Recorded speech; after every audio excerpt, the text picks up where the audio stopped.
আমাদের সীমিত পরিবারের কি আসলে কিছু দেউক তেল তেল আছে, তো তেল তো সংকট এখনো পড়ে নাই। হয়তোবা সামনে যখন না আসবে তখন হয়তোবা সংকটটা তৈরি হবে, কিন্তু এখন তো আমি একটু তেল আছে, এখন দিচ্ছে না। কি কারণ? সংকট তৈরি হওয়ার আগে আসলে আমরাই সংকট তৈরি করতেছি। যার 2 লিটার লাগবে সে নিতেছে 10 লিটার, কেউ নিয়ে আবার বাসায় রাইখা দিতেছে, রাইখা আবার মনে করেন এই ট্যাঙ্কি ভরে নিতেছে। কিন্তু আমরা এই যে যেমন আসছি চলার পথে সীমিত দরকার হলে তেল তো এখনও সংকট নাই, আসতেছে সামনে তেল। যদি না আসে তখন সংকটটা তৈরি হবে, কিন্তু আমরা নিয়ে বাসায় মজুত করতেছি, এটাই আমাদের সমস্যা। আমি অলরেডি 2 জায়গায় ঘুরে আসছি, ওই পারে এই পারে, দুটো জায়গায় আসছি। এখন বাসায় চলে যাবো, ইফতারের সময় চলে আসছে। আর তো তেল না থাকলে চালাবো না বাইক, সমস্যা নেই। সকাল 6টার থেকে আমরা চালু করছি, 12টা পর্যন্ত চালাইতে পারছি।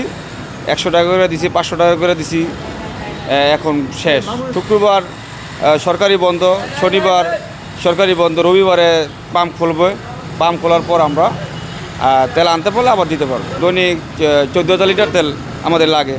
আমাদের ডিপুতে গেলে হাফ গাড়ি তেল দেয়, 4,000 লিটার তেল দেয়। এই তেলে আমরা পেট্রোল পাম্প পুরোপুরি চালাতে পারি না।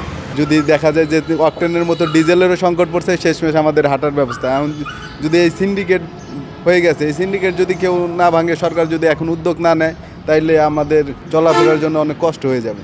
আমার অফিস ঢাকায়, হয়তো বাইক নিয়ে যাওয়ার ক্ষেত্রে আমার রোজার মাসে সহজ হইতো, 15 মিনিট থেকে 20 মিনিট সময় লাগতো। এখন বাসে যাইতে আরও আমার 1 ঘন্টা কষ্ট করতে হবে। খোলা তেলের খোঁজও করছি, তো এই পাশে গিয়েছিলাম এক জায়গায়, ওনারা বললো যে এক দোকানে খোলা তেল ছিল।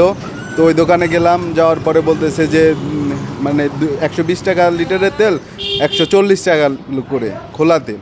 তো ওইখানে কেনার চেষ্টা করলাম, ওনারা 20 টাকা বেশি দিয়ে বিক্রি করছে। তারপরে আমি যা চাইলাম, তারপরে ওনারা লুকোচুরি করতেছে।